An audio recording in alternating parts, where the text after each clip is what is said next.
Welcome to the Quantum Healthy Podcast. I'm Andeea, a licensed addiction counselor, and along with my co-host, Laura Kissmann, a quantum nutritionist, we will be inviting expert scientists, clinicians, survivors, and thrivers to distill their pearls of wisdom attained from applying quantum biology to their fields of research and everyday lives. Our goal is to bring you easy to understand principles and practices about the study of light, water, and magnetism so you can take your health into your own hands.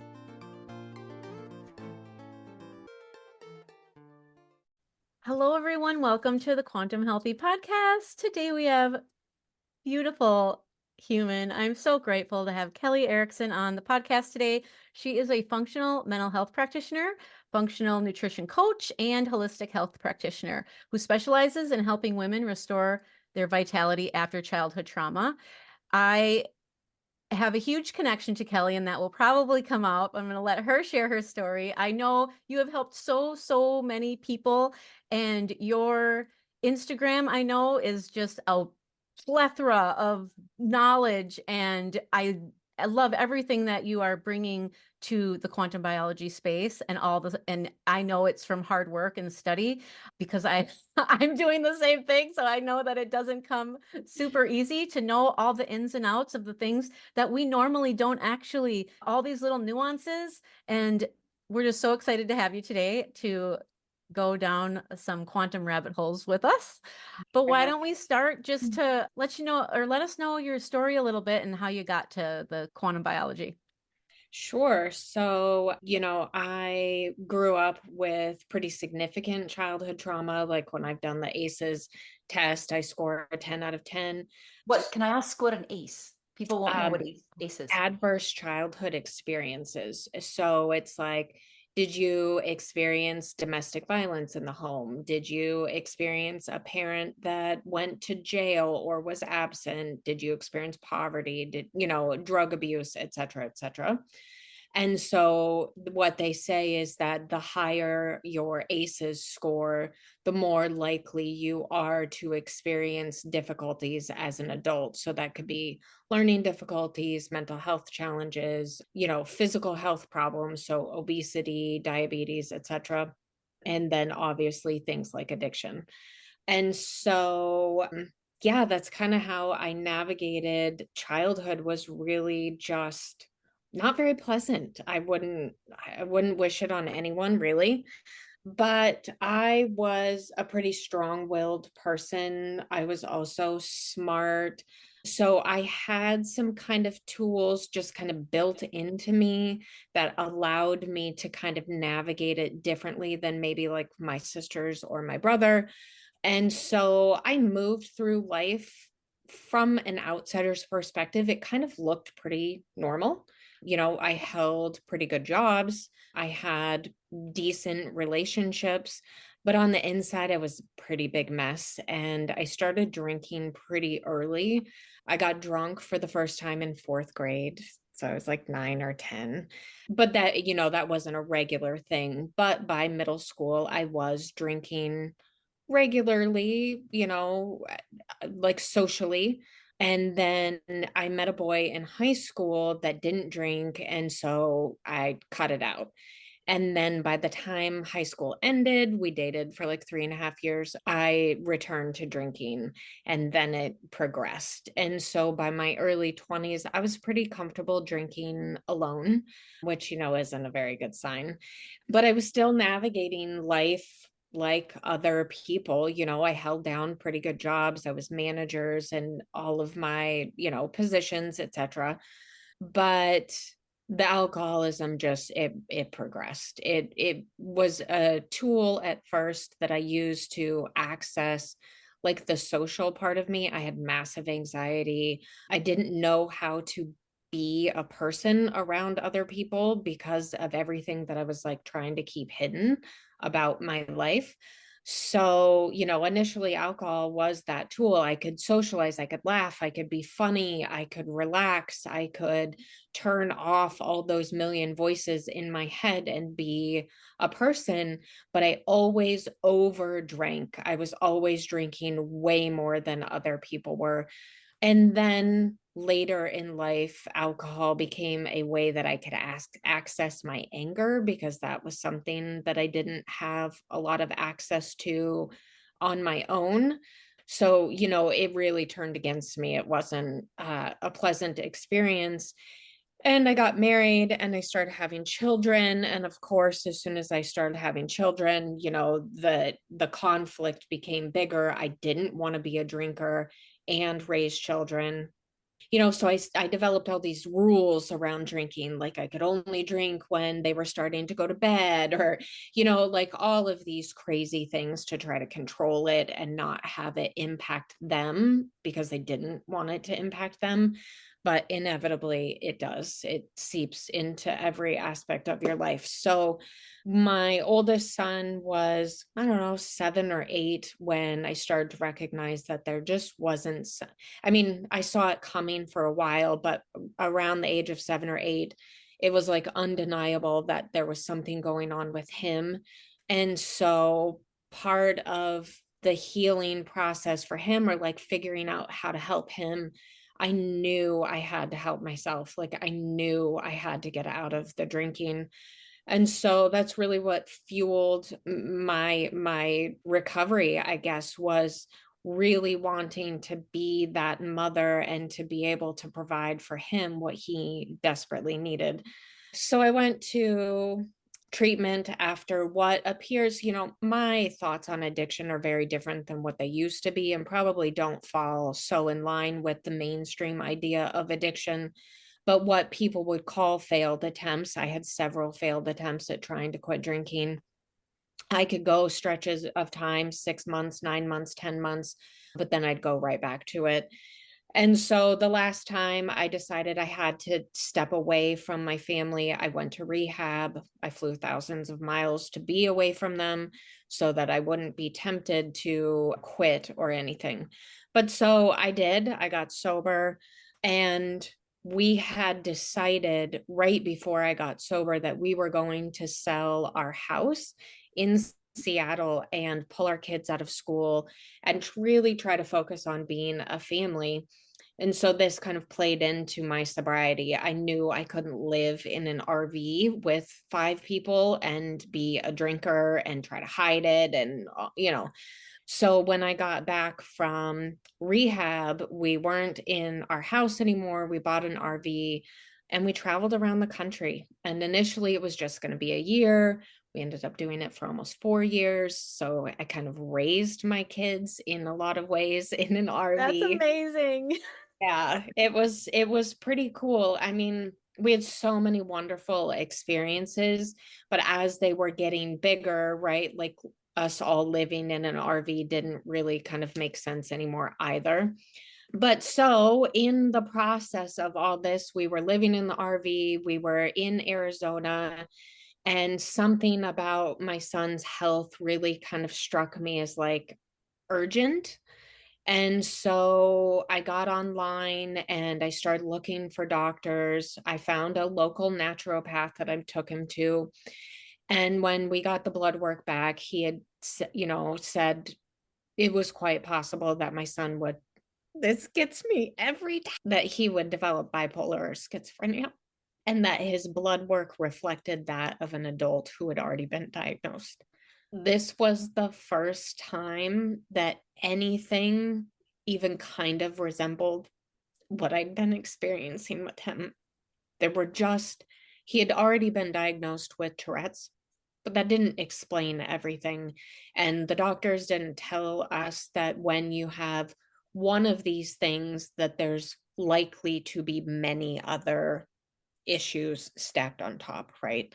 So many other diagnoses that could go along with it. So that was just like, holy crap. So that weekend, I just prayed and prayed and prayed. And I found a doctor who was also in Arizona at the time.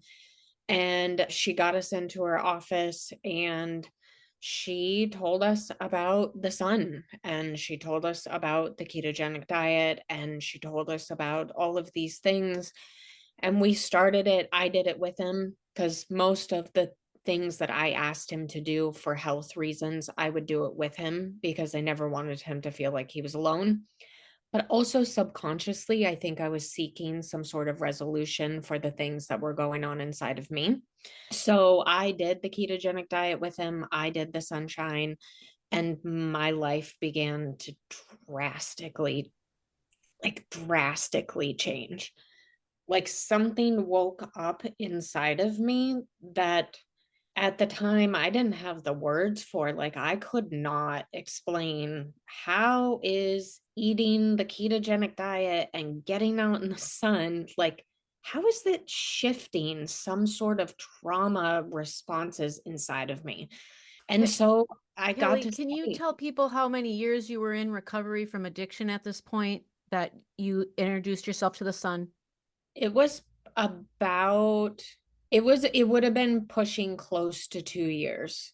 Okay. I think we found her in January and like fully implemented the protocol by say July. So it was pushing 2 years of sobriety. Not quite, but right at around that time. So I'd already been doing AA. I went to meetings all the time. I was following the steps, I was doing the work, all of that stuff. But something about the sun and the ketogenic diet combined, again, I had no knowledge of what was going on. I was just following what this doctor told us to do, and things shifted like massively. And so I started studying. I also decided to go back to school for nutrition because I thought that's what the answer was. I thought it was in the food. And so I went back to school for nutrition. I wasn't getting the kind of answers that I was hearing other people talk about. So in this live arena where there were people talking about the sunshine, etc., I met some of the people who are now like the leaders in the quantum community, like Carrie Bennett. And so I was kind of getting drips of information from Carrie on words like redox or, so I would go and study these things. And it was like a foreign freaking language to me. I had no idea what any of this meant. What is your background? Like what was your career before this? What had you studied? Like did I you was a any science? manager. No, I mean, I had wanted to be a nurse. I had wanted to be like a holistic health practitioner, but because of my addiction and because of my trauma, I never got very far with studying anything. I would sign up for school and then I'd quit 3 months into it, or I'd, do this sort of thing and then I'd quit because I couldn't follow through with things.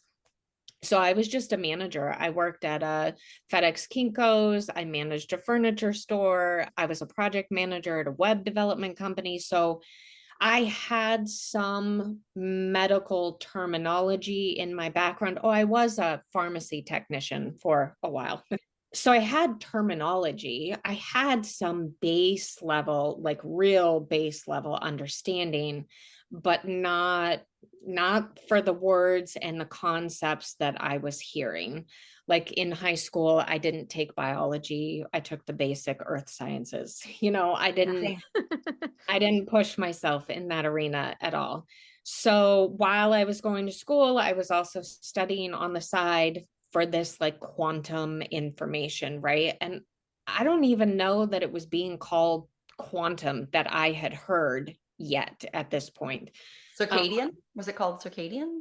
Or- There wasn't these groups of people yet that I had discovered, so I just wasn't hearing this. Of course, the doctor said, it's your circadian rhythms, etc. But, I was really taking these pieces and parts and putting them together. And of course, then, someone would recommend a book. And so I would go and read particular books about mitochondria. Well, then I came across the cell danger response in some of my research. I don't even remember how. And that was when everything made sense to me. I was like, okay, I got this. This is where the mitochondria are. This is the electron transport chain. This is the redox potential. This is deuterium. This is all of this stuff combined into one perspective that also covers PTSD, asthma, obesity, diabetes, Tourette's syndrome, bipolar disorder, Parkinson's disease. Because before the cell danger response, I was having to search these things out as individual pieces to try to connect them on my own. So, yeah, the cell danger response was just like, oh, duh, okay, now I have very directed research that I can do and go down a road and understand it as a whole concept. And then things just started to unfold. I went back to school for functional mental health because now I was so far down this rabbit hole. In the beginning, I didn't understand. I mean, I don't think I understood that PTSD is a mental health problem, right? Addiction is a mental health problem. CPTSD is a component of a mental health problem. Tourette's is a mental health problem. I was like, oh, okay. Because nothing can be separated from, you know what I mean? Like if you have diabetes, there's also a really good chance you're struggling with depression and anxiety and all of these things. You can't separate the systems apart like this. And so, my son having a movement disorder, well, where does movement start? It begins in the brain. So, of course, there's some level of dysfunction in the brain, which can manifest in different ways. And then, of course, the more I studied, and then I found things like melanin, of course. And I was like, oh my gosh, because melanin and movement, melanin and Parkinson's disease, Tourette's is very closely associated with Parkinson's. Then, just all the things begin to connect, and they're all really one entire system. And we've been trained to think of everything as separate, and they're just not. And that includes our emotional state. And so when, then back to the whole PTSD or CPTSD, our emotional state is very reflective of what's going on at the cellular level. And so then I discovered, well, this explains why when I started the ketogenic diet and the sunshine protocol, my moods, my ability to have some level of emotion regulation became much easier because I was doing things to support my mitochondria, right? Like, so again, it took me several years of doing the studying to be able to go back and make the pieces all fit together. But yeah, so that is a really long way of saying that's how I came to the quantum community. I met really cool people from the very beginning. I met Carrie. I came across Meredith as she was starting the Quantum Biology Collective. There were just lots of awesome people out there that had already had a set of knowledge that they were willing to share bits and pieces of. And, I was out there with my little chopsticks catching flies and building my own practice, so to speak. Oh, that's so amazing. I want to point out because this is a topic I'm passionate about, but the first 2 years of recovery, we experience what's called post-acute withdrawal syndrome. And that's why I'd asked you about where were you in your recovery? Because Yeah. when I discovered Sun and this quantum stuff, I was over a decade into my recovery. And Oh, you were one of the lucky ones to have that you were still in that first 2 years when you're feeling the post-acute withdrawal. And I didn't have treatment either, so I wouldn't have even known, like in my early recovery, what I was experiencing. right. But you had that knowledge, and then you got that Sun, and you got some other pieces of your health puzzle, if you will, that you were probably really feeling like just more of a shift even than someone who I don't know, maybe doesn't have addiction or major mental health problems or whatnot. So I'm pointing that out because it gives so many people listening to this who are in recovery from addiction hope, because I believe that the quantum biology piece can just have such huge, huge impacts on people, especially when they're in that first 2 years of recovery. So thank you so much for sharing Yeah, and that I'll detail. actually, yeah, I'll add another piece. I mean, my practice of daily exposure and intentional exposure happened later on, but when I went to recovery or when I went to rehab, I had to be up that early in the morning, and I was up at 5 o'clock, and I would go out and swim laps in the pool as the sun was coming up. And then when I got back home, I chose, because they had told me in rehab that the early morning groups are the most kind of put together, so to speak. It's usually the business people that are going off to jobs. They're the most, there's a statistic associated with it, like they seem to have the most longevity in their sobriety when they go to early morning meetings. So when I got home, I did that. I found the Dawn Patrol group. That's Yeah. what they were called. And we met at sunrise. And so I continued that practice. It wasn't intentional, but Right. I was exposed to that pretty early on. And I will have to say, and I don't want to give anybody any sense of false hope, but in all the times that I had tried to quit drinking versus this time that stuck, this time I didn't struggle with cravings. I wasn't in the store going, I wasn't, there was none of that this time around. Now, maybe you could associate that with I was completely tired of my own bullshit and I had had enough, and that's why it really stuck and I did the work. But I don't discount the fact that there are other things always kind of supporting us in the background. Yeah. Was the Dawn Patrol outside?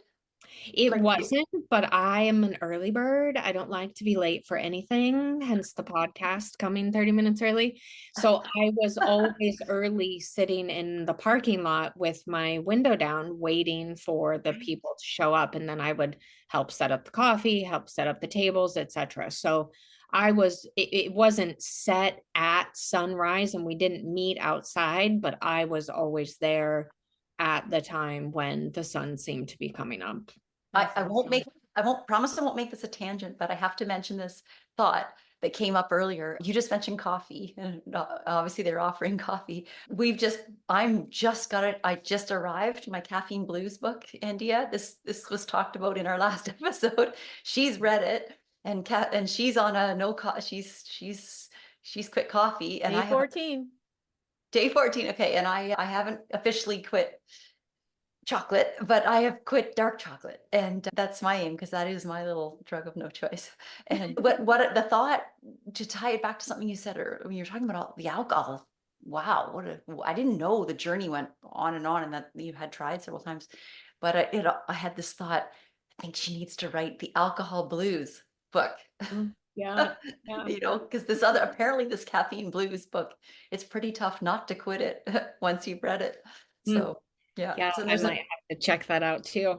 and there was a book I read called The Sugar Blues years ago, and that was actually started my journey really questioning sugar. So that anyway. Yeah. Okay, one question for you. You just mentioned it quickly, and I actually don't know the answer to this. You mentioned CPTSD. I know from obviously being in the Air Force 20 years and a whole family in the Army, and yeah, most of us know what post-traumatic stress disorder is. What is CPTSD? And you were diagnosed with that, you said. Is that right? Well, so I was never diagnosed because of my age and when PTSD came into the arena, so to speak, Mhm. of, being in the DSM and kind of being thought of as something that people outside of war can develop as well. So I was never officially diagnosed until like right at the end of my treatment. One of my counselors said, have you ever considered that you might have PTSD? I mean, again, timing, it just wasn't talked about in that regard. In even like the nervous system, I mean, this is all still relatively new speak for a lot of people.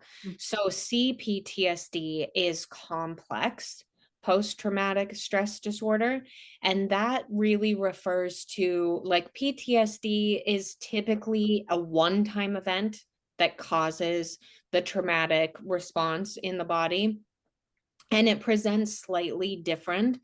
And then CPTSD is complex, the meaning it goes on for long periods of time, and it's much more relational, so to speak. So having dysfunctional parents, growing up in an environment where your needs aren't met, your attachment needs aren't being met, can lead to what's considered complex PTSD.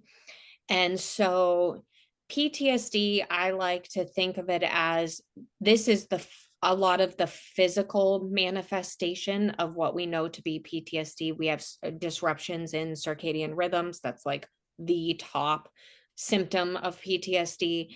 And then, your stress response system is massively skewed. And so you have triggers, flashbacks, emotion regulation issues, and then the energy management system is also significantly impacted. So this means you are more likely to develop cardiometabolic disorders, obesity, heart disease, diabetes, etc. And then complex PTSD is more of like the psychological component. So the narratives that we develop in our head that kind of run in the background that drive all of our daily decisions and kind of foster being dysregulated on a regular basis, not the triggering moment, but the just kind of chronic level dysregulation.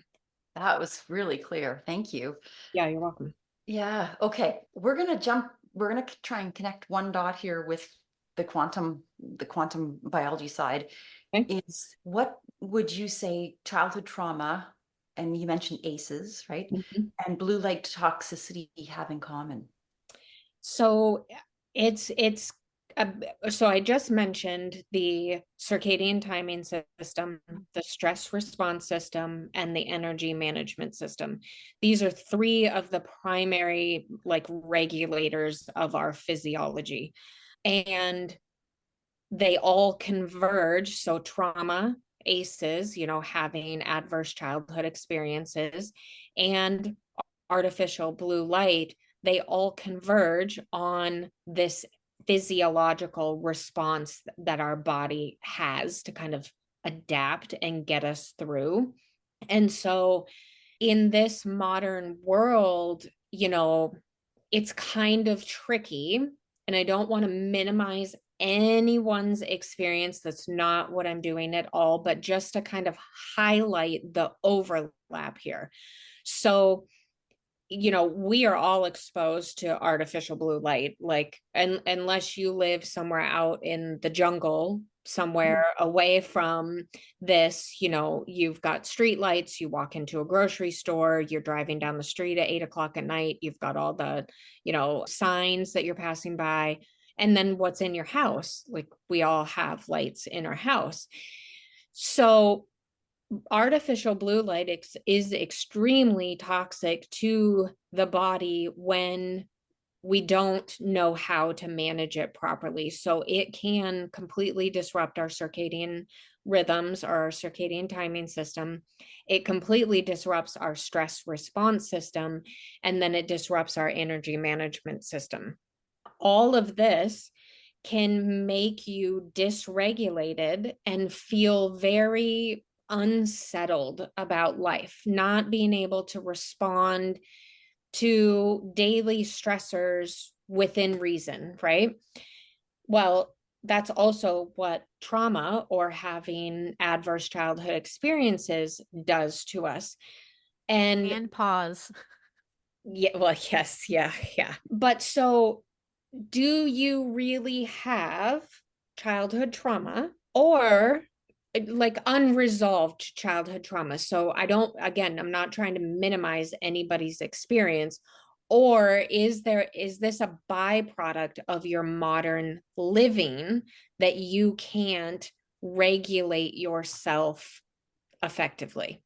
So I'd make a lot of posts on Instagram that could be considered a little bit controversial, but really it's to highlight that if we don't understand that the way that we're living in this world is disrupting the very things that we are labeling with diagnoses, PTSD, all of these mental health conditions, bipolar, etc. If we don't understand that, how can we say that we completely have PTSD if we haven't considered what the light or the non-native EMFs in our environment are doing to our body, right?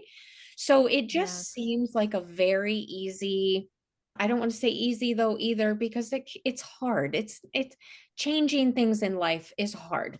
But if all you have to do is change a light bulb and, change the filter on your screen and manage what time you're picking up your phone and step outside a few times a day, if that can bring a profound shift in your ability to navigate the world and navigate your emotions and navigate stressors, why not do that?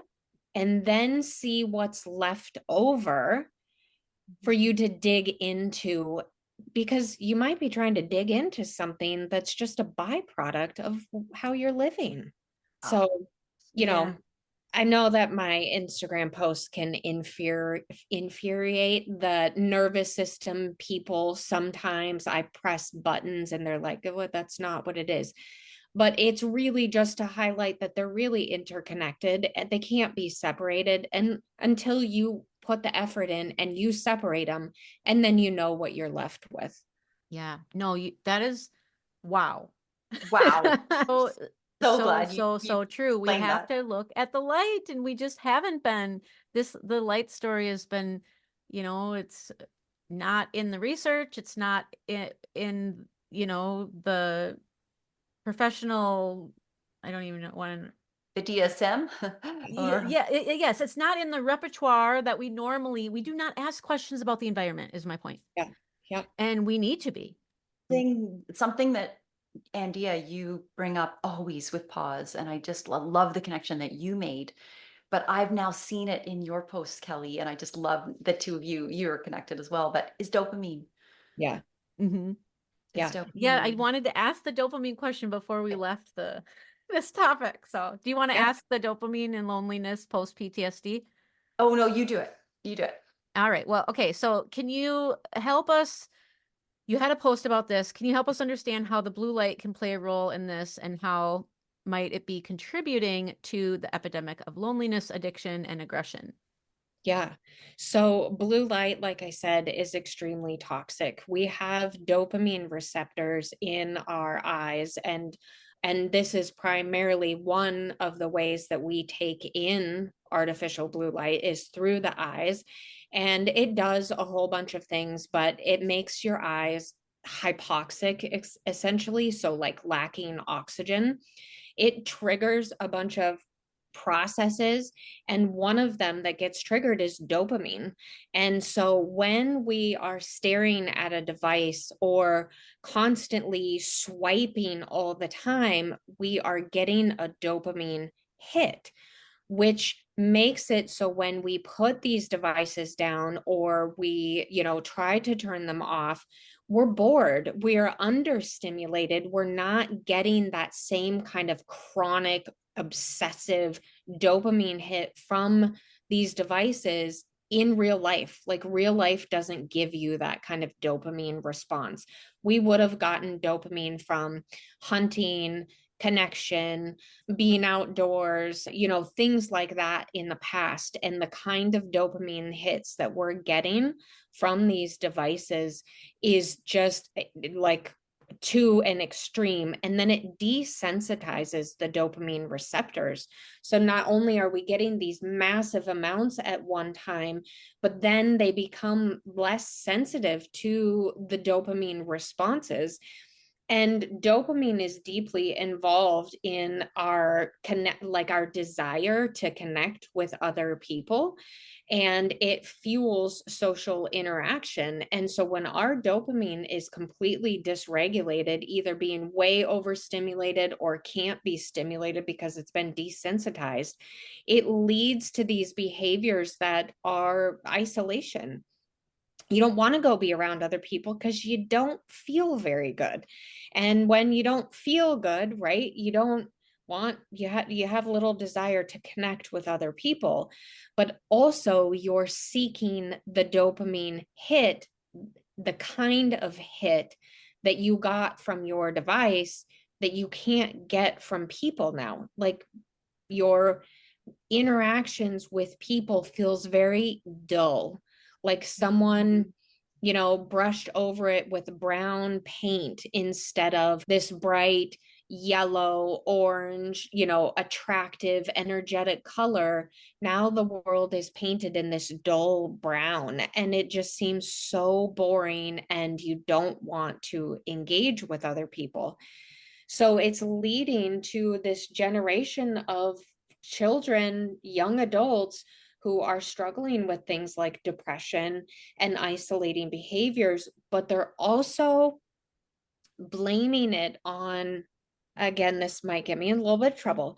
They're blaming it on diagnoses or disorders that they've been given. Like, they might say, well, and I'm pretty sure this was on that Instagram post, someone piped in and said, well, I think she said autism. I've got autism. And so that explains why I prefer isolation. And I said, well, you should look into autism, because autism is closely related to dopamine. There's a dopamine dysregulation within the autism spectrum disorder. So again, remove the things from your life that can be contributing to the dysregulation, like the chronic scrolling, using things like TikTok or YouTube shorts, the ones that require you just to scroll. You're really dysregulating your brain, and you're challenging yourself in your real life by doing this. So again, if you can remove some of these sources from your life, then you know what's left over and what you have to dig into and what you have to put focus on to like heal or mend or try to adapt, in your day-to-day life. Yeah. You make a huge point too, just about the isolation piece. Like, that does not serve us in addiction recovery. We need to seek connection. So it makes complete sense why some people are so averse to going to a meeting or going to talk to somebody. Yeah, this just nails down that, but we're fighting a brain disease with our brain, and Yeah. not just people with addiction. Everybody's fighting something, and it's attacking your brain, and you're literally trying to fight whatever that thing is coming in from the environment. And it's not easy. And yeah, I can see how people could take that and be like, oh, well, I'm not validated now, right? Yeah. Because you just unvalidated everything that I've been searching for. And you kind of shared this at the beginning too with your story. And yeah, but we really do have to pay attention as someone, us, whoever needs to start talking about this, because it is a big deal. A really big deal. Yeah, and I would just like to highlight, because anybody who's listening who may still be on that searching path looking for an answer or a diagnosis, there's nothing wrong with that, because I think it can be extremely helpful in getting us to understand what's happening physiologically and help to lay out a path to wholeness. Where it becomes maladaptive is when we become married to that diagnosis and we make it our identity. And then we start to say, well, I have PTSD, so That's what you get. That's it. Or I have this. And so, and people will take it even farther than that. And like, it becomes a safety blanket for them. And it becomes really difficult to disentangle their identity with the identity of the diagnosis. And it can happen in addiction as well. We can become very attached to our addict identity. And if you've ever gone to an AA meeting, you might hear the beginning stages of that conflict with certain people saying, I don't identify as an addict, so I'm not saying, hi, my name is so and so, I'm an addict. You'll hear other people kind of switch the words that they use because everybody's trying to find their place in the world. We don't live in community the way that we used to. And this is part of what drives addiction, is that lack of connection. And so addiction comes in many forms, right? You had just mentioned, like, not all of us have addiction. I would say in this modern world, it's probably 90 to 95% of people that are struggling with some form of addiction. And that's food, porn, your cell phone, TV. Netflix, That was next on my list. Netflix, sports. traveling, you get a dopamine hit from being constantly on the move, not staying still. So there's all kinds of ways that we have made isolation part of the way that we live now. And it drives addiction. So, you kind of can't separate the two. Yeah, well, you know what? It's funny you mentioned this. So, when I was in not my undergrad, I was getting my master's degree in addiction counseling. The statistic at the time when I would give a lecture was a 2015 study where it said, I think the number was 23.6 or 23.2 million people had a diagnosed substance use disorder. Now, I remember asking my professors, like, oh, where are some other statistics like this? And how often do they come out? And they were like, oh, well, those studies they're really massive, and those numbers only come out like every 10 years. And so one would expect like 2025 to be kind of the next, like, where are we at? Right? Yeah. Yeah. Well, COVID happened. So they gathered some numbers in 2021, and it has over doubled, you guys. The number is like 42 point whatever people with diagnosed substance use disorder. Now, we're not talking even here about people who don't have like a diagnosed substance use disorder, because there are definitely people out there that have addiction that don't have the diagnosis for it, because only 11% of people even get treatment. Right. So I put this actually in my quantum biology slides when I graduated from the Institute of the Applied Quantum Biology, because how do you explain for this? What's another funny thing is the last 13 years, our lights have gotten bluer and bluer and bluer, brighter and brighter and brighter.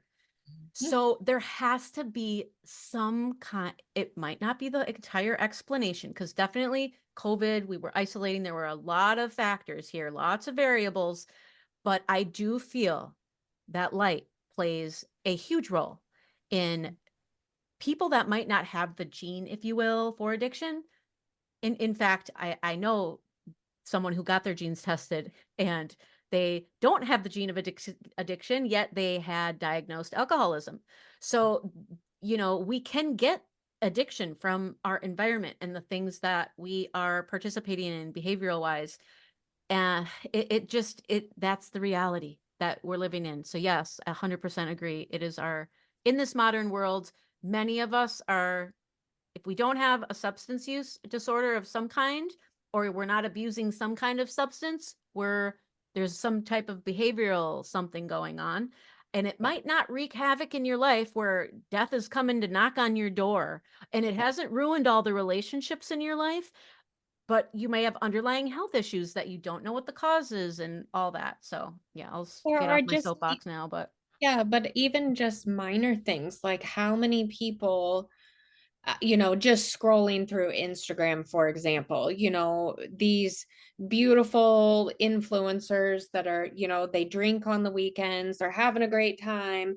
And then in their stories during the week, they talk about how depressed they are and how they don't sleep very well and they can't put the sugar down. These are all mild forms of addiction. I mean, Yeah. it's a spectrum, if this is causing you to be depressed during the week, yet you continue to do it all weekend long from Friday until Sunday afternoon after the football game, that's addiction. Doing something despite its negative behavior, or its negative outcomes, is addiction. And so we don't recognize the full spectrum of addiction.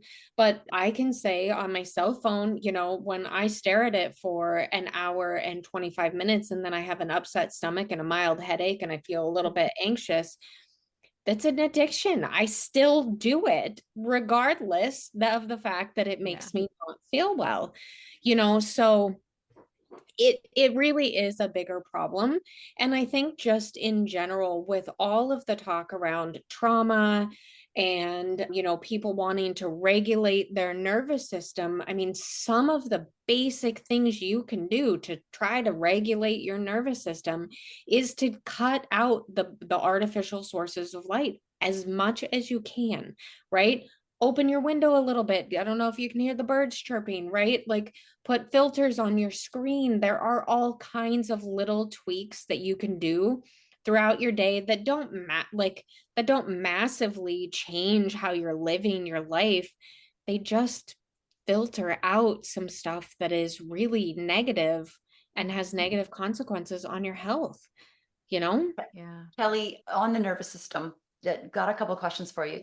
Yeah. It's just perfect that you mentioned that. Do you think that you can have a regulated nervous system without implementing the quantum practices to kind of expand your window of tolerance? There was a period of time where I would have said no. No, I don't think you can. And I'm not sure that I've completely swung the other end of the spectrum. I do believe that it is, but I do believe it's imperative to have a regulated nervous system. I do believe you have to be conscientious of what is in your current environment.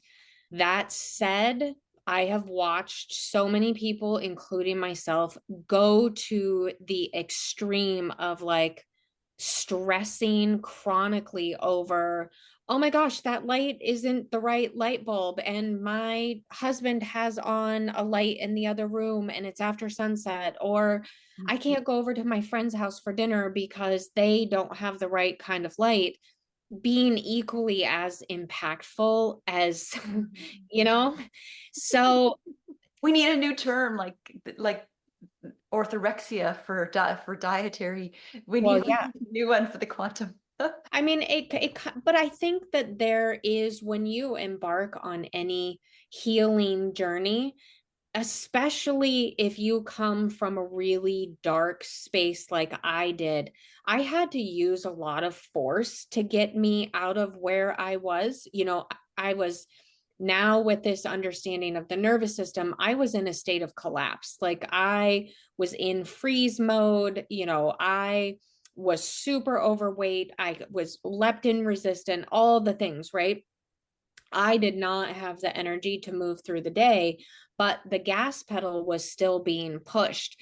So I was a chronic overperformer from morning until night, and I had my lists and all my things, but I was just a mess. So where was I going with that? I'd love to ask you about leptin. Okay.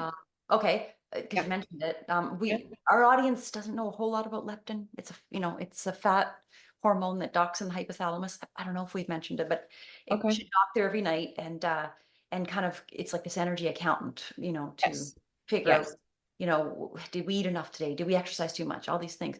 But I was going to ask you, what role does leptin play in the nervous system? It's In actually Yeah, it's actually intimately tied to the nervous system. Okay. Leptin and the sympathetic nervous system have a very close relationship. So when leptin goes out of balance, you're activating the sympathetic nervous system.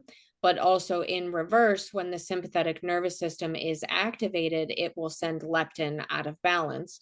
So they can't be disentangled from each other. And leptin is the master accountant of body fat. Like you said, it's like an energy accountant, but it's one of our master circadian hormones. So it sits between the energy management system, the stress response system, and their circadian timing system. So again, another one of those things that just can't be separated from any of it. Right. So if you're living under artificial blue light all the time, you're staying up late, etc., you're bound to get circadian rhythm disruption. You're bound to have blood sugar dysregulation issues. You're probably going to struggle with your weight one way or the other. But it doesn't just work from the light down, it works from the emotional component down as well. So if you are under chronic stress, emotion issues, maybe you've got a poor relationship or unresolved childhood trauma, your leptin's going to be out of balance, your sympathetic nervous system's going to be activated. And so again, you can't separate any of this stuff. So why not tackle the easier stuff like managing your light environment so that you can see what's left over and you can again dig in from there. Yeah, that's funny. That was the sympathetic nervous system was a piece of that answer, because I was going to ask you with the Laura's original question about having a regulated nervous system without implementing quantum practices. I was going to say, is your answer because basically blue light is keeping our sympathetic nervous system on, and we can't really activate healing unless we are in our parasympathetic. Right. So we do have to take a look at least that one non-native EMF being blue light. Yeah. At least we There have to look at are, the one. but the reason why I hesitate to answer that completely is because there are people that I know that have health, full body health, that are into other ways of managing their health, and I'm not entirely sure that they are even aware of artificial blue light.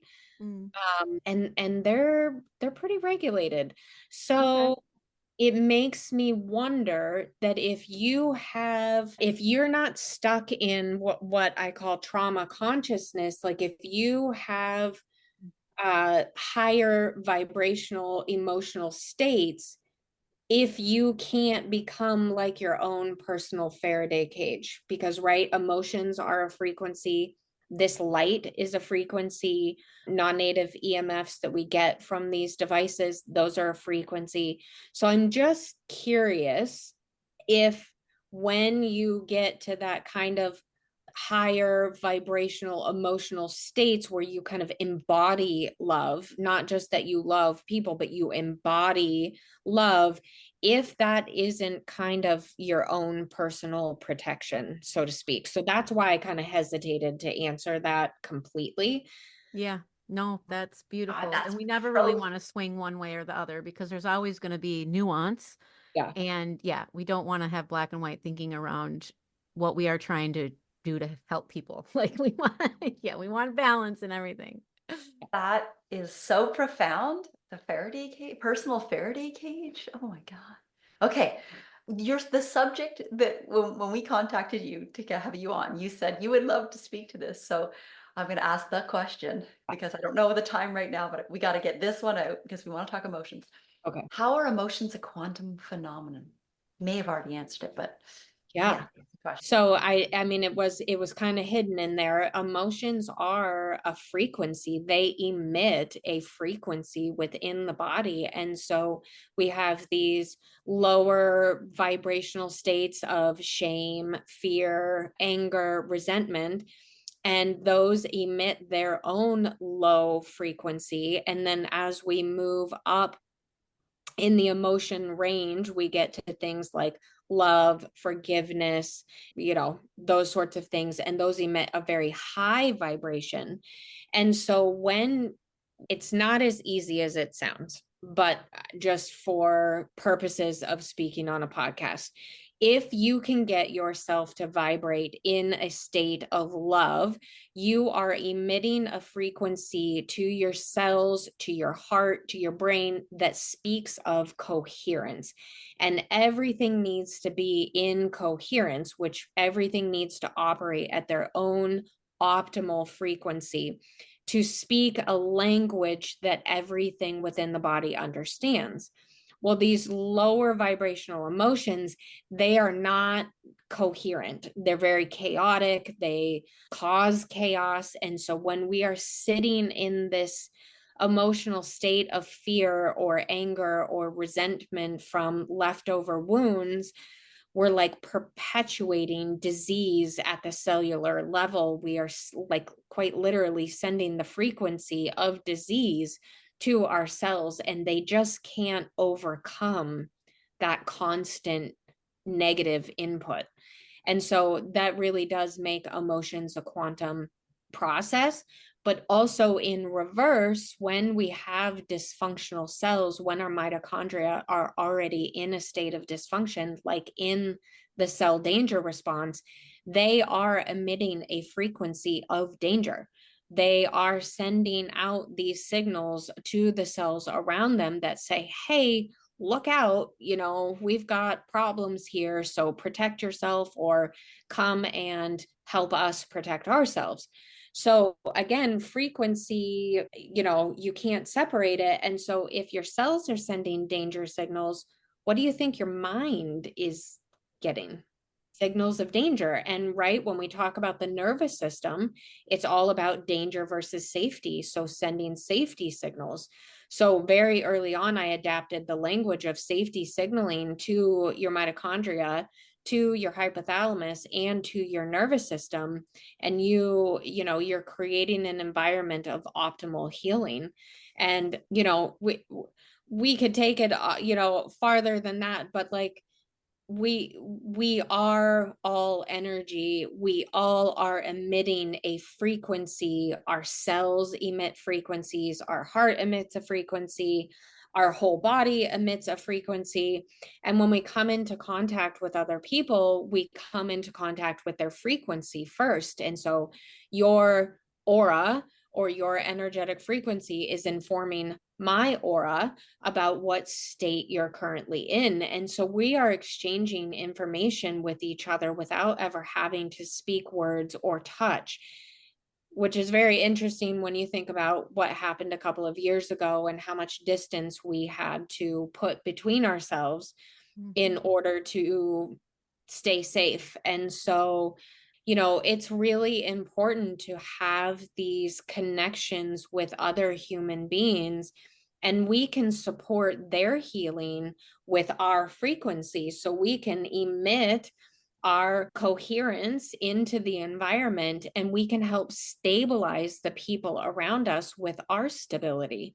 And so, the job and the work that needs to be, it's so difficult in the world that we live in with all of the technology and the information we have at our hands to focus outwardly and look at the world and want to help everybody else. We want to help other people suffering because we're human and we care, right? Like it's a draw for us. But really, the best thing that you can do is turn inwards and do your own inner healing so that when you go out into the world, you don't have to buy someone something. You don't have to interact with each individual person. It's literally the energy you're bringing and feeding into the collective that gives back to them without having to try to, become the savior and try to save the whole world. Wow, that puts a whole nother level on being of service. Yeah, no kidding. No kidding. Yeah. Andeea, do we have time for a question on shame and fear? That's Kelley, do you have time for that? Go ahead. Yep. Okay. Okay. Now, what I love about these questions, even though they're really low frequency stuff, is that we're going to quote you because Your Instagram is so rich with gems. Yeah, just like this podcast interview. Oh my goodness. I don't know about the rest, well, Andeea right now, but I feel really coherent because I'm just excited and feeling joy for these things you're sharing because other people are going to hear this. Yeah. People are really going to learn from this. Thank you so much. Okay, so Shane, you wrote, "We are entangled energetically on a quantum level to everything in the universe." And you kind of said this, "Your thoughts and the frequency they create impact your physical and mental health, but also determine how the world shows up for you." When we carry shame in our nervous system, this information informs our relationships, both on the macro and micro scale. How can we get out of this cycle of shame? Because I know that you've looked at that from your own, your Yeah. own journey. How Yeah. can people get out of that cycle of shame? Yeah. So I'm glad you asked this question because this really plays into the new work that I have put out in the last month because, well, so getting out of the cycle of shame requires three things. We need to cultivate, we need to curate, and then we need to connect. So the cultivation aspect is really bringing awareness through language. Shame is really insidious. It hides in the shadows, like it's in the background, quite literally. It sits in the subconscious mind and often requires being triggered for someone to recognize or even be able to recognize that shame is hidden in there. In really chronic cases, there's postural things that can present that you can see.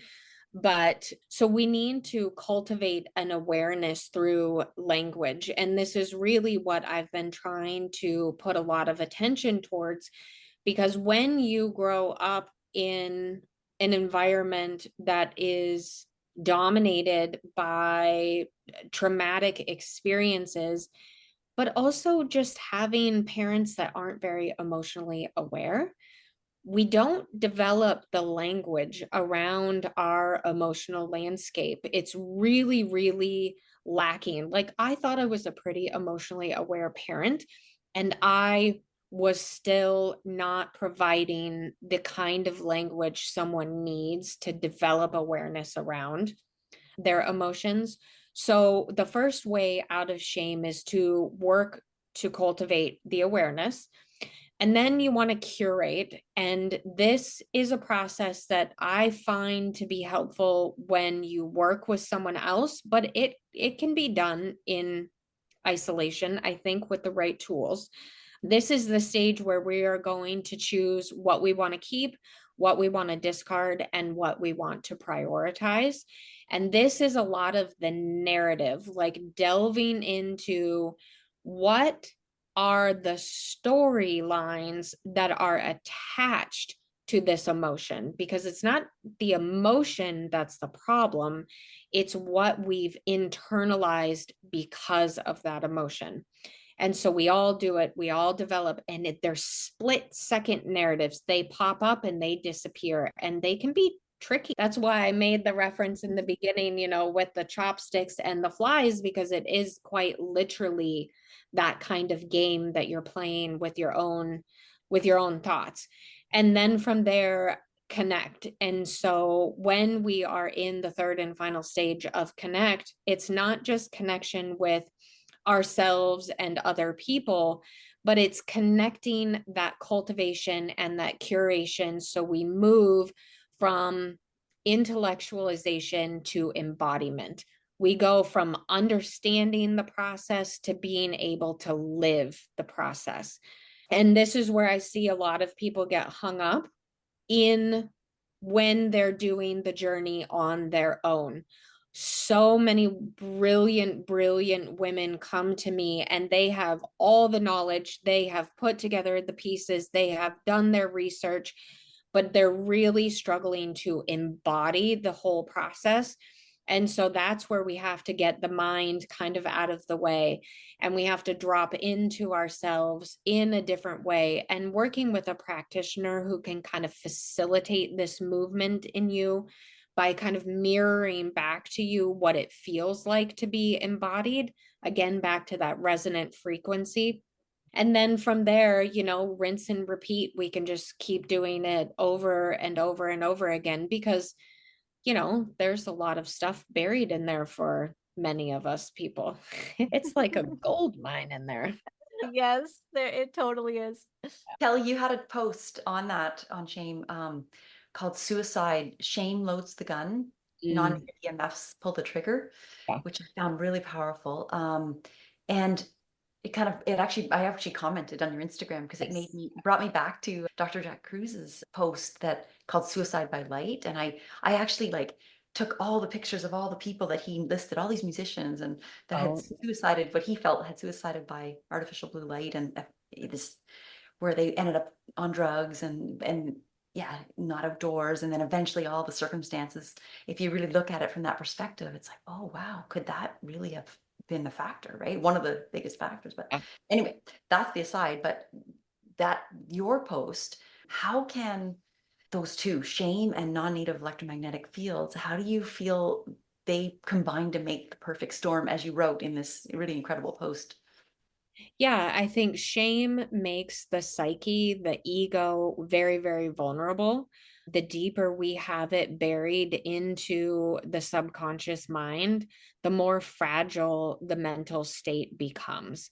And when we are in such a delicate, fragile state, any kind of stressor can be a tipping point. But I think very specifically, non-native EMFs, and that includes blue light, right? Because it's a foreign frequency to our environment, that it can take this fragile state and really just kind of tip it over the edge.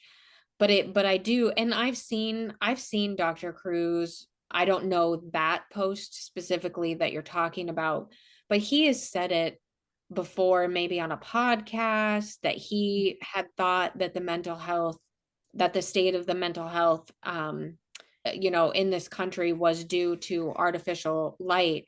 And I agree that it absolutely plays a role. But I think that component is missing, because what's driving someone to be so disengaged with life and spending so much time in an artificially curated environment? And I do think that there has to be, I believe shame is the one that loads the gun. Yeah. Oh my Yeah, God. Wow. I agree. And you mentioned embodying. Yeah. So I think that so many people, maybe they love the idea of recovery. Maybe they're in recovery, but they're just going through the motions. They're doing the things. Oh, I'm supposed to go to meetings. I'm going to go to the meeting. And they never really internalize this work and this healing. And I just want to make the point that I believe that this quantum biology, circadian health, whatever term people are using, really does allow for people to, see truth, see the light, if you will. And so they can embody their recovery, Yeah. because it gives your brain context of knowing what's going on. And you just do such a beautiful job of articulating that. So thank you. Yeah. Yeah. I mean, I think, just you take the science out of it and think about it from this perspective. When we live in such an artificially curated world, what kind of result are you going to get? You're going to get an artificially curated result. You're going to feel like an imposter. You're not going to feel like you're connected to your authentic self. Yeah. And so, really, you could say return to nature, or just return to self, however, whatever that looks like for you. And I do think that all of it is part of the process. So if you're listening to this and you're like, oh, well, I've only been just doing it because that's what I was told and I don't feel authentic, that's okay. That's totally okay. Because Yes. I think that there is an intuition, or an internal nudge that is speaking to you that says, something's off here. You got to keep going, keep going. And when you listen to that, you're going to end up on the path that you're supposed to be, like that's the path you're supposed Yeah. to be. And so you're going to struggle and you're going to hit road bumps or roadblocks, and you're going to find information that doesn't work for you and all of that. But it's all part of the process. And when you can look back at it and go, I can see why that was helpful. Oh yeah, yeah. And yeah, not to say I was definitely one of the people. Just go through the motion. Okay, I'm not supposed to use this drug. Okay, I won't use it. Not addressing anything else. Yeah. Yeah, we all will start our journey somewhere. All right. So Laura, was there any other burning questions you had? Because I think we should, I I do, think but we're at our signature question pretty yeah, soon. and I just think, Kelley, can you just give us a yes that you'll come back? Because we do have, there's just this, there's so much to learn from you. And I feel like my head, this whole podcast, I'm gonna have to watch it back on YouTube because I feel like it's been going, I feel like my head's been going, oh wow, oh wow. And then the aha moments were like, oh my God. And I think my head went back, you know, You but guys are too nice. That is, I mean, it has just all been part of my own journey. And that's all I can say is that I am incredibly grateful to be able to even like have a space where I can share it and that someone else finds it valuable. Because from this end, I don't know about you guys, but when you post on Instagram or you do these kinds of things, sometimes it feels like you're speaking to the void, like, it's true. hello, anybody out there? And so you just hope that on the other end, it is helping someone somewhere connect a dot and Yeah. maybe inspire and whatever. So, it makes me feel beyond blessed to be able to do this. Awesome. Well, we're so happy that you came and that you're shared your heart with us today and your wonderful insights and knowledge. We cannot thank you enough. Yeah, thank So, our signature question is, what does quantum healthy mean to you? Oh my goodness. It means incorporating it all, like the full range of emotions, the full range of thoughts, the full range of health, the full, like, just to allow yourself every one of the experiences. I read a book early in recovery called When Things Fall Apart by Pema Chodron. And she talks about being thrown out of the nest, like perpetually just being thrown out of the nest, learning to die a million deaths. And so that really is what quantum healthy to me is because your cells have a turnover rate, right? They die and do all of this stuff. And so just allowing yourself to flow with the rhythms of life through the seasons, and with each season comes a set of emotions and introspections and breakdown and rebuild and all of that. So really, yeah, just like living life to the fullest, whatever that means for you. Oh, that's beautiful. I have to just comment on that because my head went back again because it was had another aha. Is that my word of the year of 2024? After a lot of thought, actually was flow. Is flow, Mhm. and then I, had this traumatic injury to my leg, and I never thought I'd be going to these places with the word flow. But the way you explained that with the journey, and just to, like you say, embrace it and learn to die, 1,000 deaths or however many. And anyway, I just had, that was beautifully explained. Oh, thank you very Thank much. you. That was a gift. My goodness. Oh, Well, Thank you, ladies, for having me. What a blessing to be able to spend some time with you. You both are very insightful and kind and generous humans. I've talked with Andeea on, outside, and Laura, you've been in some of my I courses and stuff that I've done with Heather, and, Mhm. so come full circle and spend some time with you ladies is a blessing for me as well. Well, I have to say thank awesome. you for failing the ACE test way back when, and just your personal journey of, thank you for that sacrifice of what you went through, because now it's, you chose sober a few times, but you really chose sober.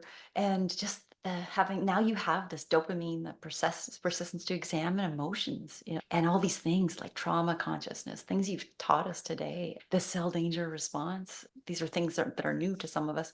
and the nervous system and just that introspection that you have done. Wow. And now, of course, you're offering courses and coaching people. And so we should ask you really, what are you offering? What do you have courses or do you coach? Yep. So I just launched a new mentorship. It's called Roots and Rhythms. It's a series of 12 workshops, pre-recorded videos, where I walk you through the steps of kind of what we just talked about, the curate, cultivate, and connect process, learning the language of your own nervous system, navigating the emotional landscape, how that presents as energy within the body, and then going on to fortify boundaries and learning to navigate love versus fear. So there are 3 options of engagement for the mentorship. I have just a video series. I have a video series with 4 one-on-one coaching sessions, and then I have the video series with 12 one-on-one coaching sessions. And then I just started offering my Reiki, distance Reiki healing. I've been a level 2 practitioner for several years, but there was always something in me that was kind of hesitant to do it in a public forum. And I think I wasn't energetically ready to share myself with the world in that very vulnerable way. But I also didn't want to pass on anything of mine that I might have still been carrying that could hurt someone else energetically. And I decided that the time, I'm comfortable now. I feel pretty solid in who I am. So I Yay. started offering that. And then in November, I'll have a couple of more options. I think one might be called the Trauma Consciousness Toolkit, kind of navigate these lower vibrational emotions just as a separate option. Cool. That's not an ebook. That's just, it's something people want. I haven't decided yet, so we'll see. Okay. I've got it typed up most so far, so it could just turn out to be, a low engagement or a low price point option for people who, just want to dip their toes in. But I haven't decided because I really have enjoyed talking about this stuff. So I might make it a live class and then turn it into, just a video that you can download. So we'll see. And then what your website, your Instagram, can you tell us like how people can reach you? Yep. So right now it's just through Instagram, and my Instagram handle is Kelley Croff. It's KELLEYCROFF as in Frank. I don't have a website, but I do have a podcast, and that is called the Quantum Connection Roundtable, which I host with Lauren Bradley. And that's pretty fun too. So yeah, that's the way you can reach me right now. Super. Awesome. I think that's a wrap. All right. Yes, Thank thank you, you ladies. everyone for tuning in, and thank you, Kelley, for being our guest today. We will see you next time.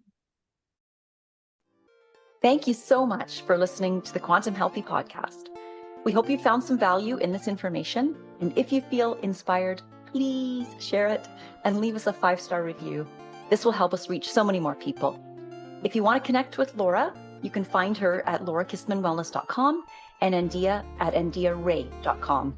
Links are below in the show notes. Now, go find some sunlight and embrace your own quantum healthy.